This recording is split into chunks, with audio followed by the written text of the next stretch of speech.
नाज़रीन अस्सलाम वालेकुम, आपकी खिदमत में एक नई वीडियो के साथ आपका मेजबान हाजिर है। नाज़रीन, आज के प्रोग्राम में राजा रियाज जिसका तल्लुक मुस्लिम लीग नवाज से है, उसने इमरान खान और उनकी बेगम बुशरा बीबी पर इल्जामात लगाना शुरू कर दिए, जिस पर पीटीआई के रहनुमा अजहर सदीक ने उसकी अकल ठिकाने लगा दी। एक दफा वीडियो मुलाजा फरमाएं, फिर इस पर मुकम्मल तफसील आपके सामने रखते हैं। राजा साहब, कभी कल की बात है, एक प्रोग्राम में ख्वाजा आसिफ साहब फरमा रहे थे कि उनकी डील हुई और बाजवा साहब मिले मियां नवाज शरीफ साहब से और एक्सटेंशन की कीमत या उसके बदले में उन्होंने उनकी रिहाई और उनको पंजाब की गवर्नमेंट और उनको यानी सेंटर में गवर्नमेंट मिलेगी। ये हमारे वजीर दिफा का कल बयान था। एक तो मेरा ऐसा सवाल का ये है, और दूसरी बात ये कि राजा साहब आप हों, आपके मुखालिफ हों, आप हम पेशा लोग हैं, आपने सियासत में रहना है, तो ये आर्टिकल 6 की बातें मेरे ख्याल में कोई क्या कल कोई किसी और जगह पे भी हो सकता है, ये प्लेसेस बदल भी सकती हैं। तो आप क्या समझते हैं, ये लड़ाई कुछ ज़्यादा आगे नहीं जा रही राजा साहब? कई साहब, पहले तो ये मेरे भाई जो बैठे हैं पीटीआई के, ये अभी हलफ उठा के कह दें कि बुज़दार करप्ट तरीन वज़ीर आला पंजाब का नहीं था तो मैं इनकी सारी बातें मान लूँगा। ये अभी कह दें कि उसने डिप्टी कमिश्नर डीपीओ पैसे लेके नहीं लगाए, अभी कह दें ये कि वो उसने ठेकों में अरबों की करप्शन नहीं की, अभी कह दें कि वो उसने हमारे सूबे को बुरी तरह लूटा, उसमें वो पीरनी भी शामिल थी, अभी हलफ उठा के कह दें कि पीरनी शामिल नहीं थी, मैं इनकी सारी बातें मान लूँ। गोगी शामिल नहीं थी, गोगी किसके जहाज में भागी, किस तरह भागी और आज तक वापस क्यों नहीं आई? अगर इमरान खान इतना हीरा था, अगर इतना ईमानदार था, तो उसको कौन सा पाकिस्तान का अजहर साहब से पूछे आदमी था, इस बेईमान आदमी वजीर आला बुज़दार को बदलो, तो उसने क्यों नहीं बदला?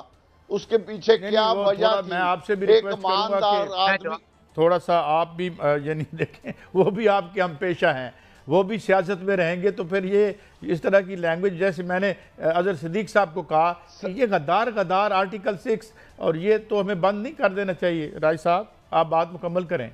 सर, मेरी काजी साहब मेरी अर्ज सुन ले।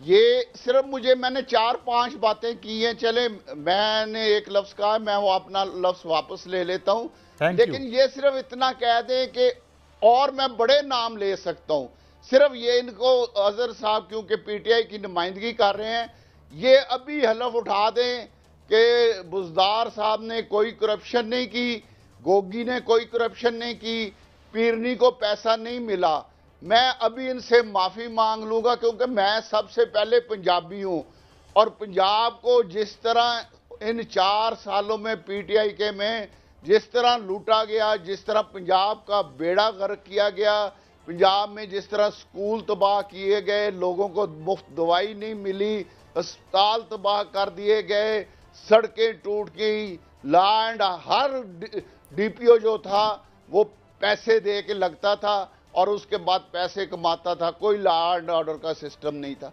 चलें, एक लंबी चार्जशीट है आपकी, मुझे अफसोस लगता है। एक लंबी चार्जशीट है आपकी, एक चार्जशीट थी, मैं कहता हूं अब आगे ये इसमें जी बात करें, मुकम्मल करें। इसका मुझे जवाब चाहिए। अगर इसका ये जवाब नहीं देंगे तो मैं मजीद इनके साथ कोई गुफ्तगू नहीं करूंगा। ये चलें जी, आपका जवाब लेते हैं, अपनी पीटीआई की पोजीशन वाज़ेह करें, अपनी जवाब दे दें जी। Podium is over to you Azhar Sadiq साहब। मैं अब आप में एक प्रोग्राम में ऐलान करने लगा हूं कि आपने राजा साहब को बिठा लेना और कुरान मजीद सामने रख लेना है। तो आप सबसे पहला कोई इकट्ठी देंगे सारी कि राजा रियाज साहब ने या उनके लोगों ने कोई पैसा नहीं लिया, कोई करप्शन नहीं की, कोई ज्यादती नहीं की, ये कुरान मजीद सामने रखे बातें होंगी। अब चलते हैं अगली बात की तरफ। इस तरह के आपके झूठे इल्जाम लगाना तो ये तो पुरानी आदत है।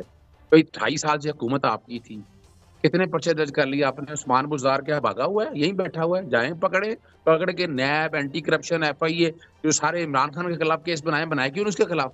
बताइए ना जरा, कोई काम किया उन्होंने?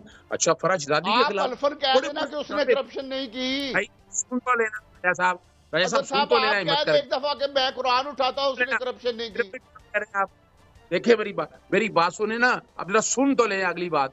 अच्छा, फराज शहजादी पे इल्जाम लगता रहा, फराज शहजादी, एफआईए ने कोशिश कर ली, नैब ने कोशिश कर ली, एंटी करप्शन, मैं देखता रहा हूँ। मैंने इस तरह के जो झूठे इल्जाम ये लगा रहे हैं राजा साहब, मैंने अता को नोटिस दिए हैं, ये रिकॉर्ड की चीजें हैं। अच्छा, मोहतरमा बुशरा बीबी के बारे में बातें होती रही हैं, शर्म से डूब मरने का मकाम है। घर बैठे आप पता तोहमत लगाना, या इसको क्या कहते हैं, आप खुदा रहा यार, पहले बैठ के सबूत लाओ, क्या सबूत है तुम्हारे पास, फिर मेरे से बैठ के बात करो। और आए इकट्ठा प्रोग्राम रखते हैं, लेके आए यहाँ, मैं बैठ के लाऊंगा सबूत, जो इन लोगों ने क्या कुछ किया है और क्या तबाही की है इस बात की। खुदा रहा यार, कुछ सीरियस पॉलिटिक्स करे इस मुल्क के साथ।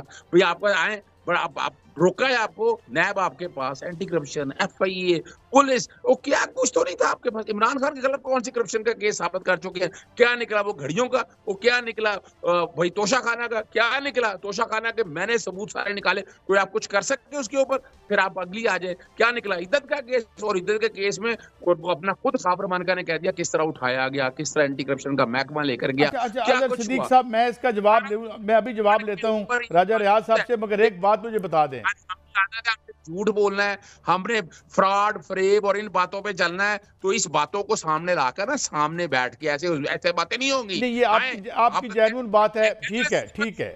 लोग वैसे हलफ पे भी फैसला करते हैं, लेकिन बहरहाल आपको सबूत लाने पड़ते हैं। एक सवाल का जवाब दे दें, फिर मैं राज साहब की तरफ बढ़ता हूँ। ये मुझे बताएं कि ये जो फवाद चौधरी साहब का इंटरव्यू आज वॉइस ऑफ अमेरिका पे चला है, ये तो कोई रिफ्ट पीपल लगती नहीं है आपकी सेकंड टीयर में, कि क्या वो अंदर आना चाहते हैं, बाकी लोग जो हैं ठीक नहीं हैं, हसन रऊफ साहब ऐसे हैं वैसे हैं, तो क्या कोई खलबली है पार्टी के अंदर? देखिए, अभी तक तो फिलहाल चौकी, अभी पार्टी लीडरशिप की तरफ से ये बात जब आएगी ना, तो फिर ही देखा जाएगा। जहां तक है अभी फवाद साहब के बारे में, वो अभी पाकिस्तान तहरीके इंसाफ से वो बिल्कुल कह रहे हैं, छोड़ा नहीं है उनको, लेकिन जब ये इमरान खान साहब या उन लोगों के सामने आएगी, मैं नहीं समझता कि ये कोई टाइम है इन चीज़ों का इकट्ठे होने की बात है मेरे तक। यानी मैं भी बड़ी बातें सुनता हूँ, बहुत कुछ सुनता हूँ, मैं रोजाना सुनता हूँ, लेकिन इन चीज़ों से पीछे नहीं हटना चाहिए। अच्छा, आपको देखिए, ये इकट्ठे होकर चलने का, और इकट्ठे होकर चलें ताकि मुल्क आगे चले। नाज़रीन, आपने वीडियो मुलाज़ा फरमाई है। नाज़रीन, राजा रियाज एक जाना पहचाना लोटा है, और ये शख्स जितने अब इल्जामात लगा रहा है कि उस्मान बुज़दार ने करप्शन की, बुशरा बीबी पर इल्जामात लगा रहा है और इमरान खान पर ताबड़तोड़ हमले कर रहा है, क्या उस वक्त ये अंधा था जब ये इमरान खान की पार्टी में था?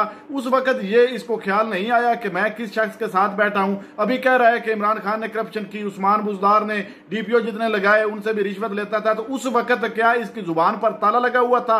उस वक्त क्यों नहीं बोला? और आज जिस पार्टी में ये ठहरा है, क्या वो पार्टी दूध की धुली हुई है? नाज़रीन, इस तरह के जो शख्स होते हैं, इनका काम सिर्फ यही होता है कि एक पार्टी जब इनको दुदकार देती है तो दूसरी पार्टी में जाकर ये ठहर जाते हैं और वहां बैठकर और पहली पार्टी पर ताबड़तोड़ हमले शुरू कर देते हैं, जिस तरह राजा रियाज जो है वो बढ़ के मारा है। लेकिन अजहर सदीक ने इसको बिल्कुल हकीकी आना दिखाया है और कहा है कि तुम जो है हल्फन क्या ये सारी बातें कह सकते हो। नाज़रीन, पूरी कौम जानती है कि ये शख्स एक लौटा है, लेकिन फिर भी भगौड़ों की तरह अपनी पार्टी की चापलूसी में लगा और इमरान खान पर ताबड़तोड़ हमले कर रहा है। तक इमरान खान पूरी दुनिया का हीरो है और आवाम उससे बेहद मोहब्बत करती है, लेकिन इस शख्स को देखें जिसकी कोई वैल्यू नहीं है, ये भी इमरान खान का मुकाबला कर रहा है और इमरान खान पर ताबड़तोड़ हमले कर रहा है। नाज़रीन, आपने वीडियो मुलाज़ा फरमाई है, इस वीडियो के बारे में आपकी क्या राय है? क्या अजहर सदीक ने राजा रियाज साथ ठीक किया या गलत? वीडियो के कमेंट सेक्शन में कीमती राय दीजिए और अगली वीडियो तक अपने मेजबान को दीजिए इजाजत। अल्लाह हाफिज।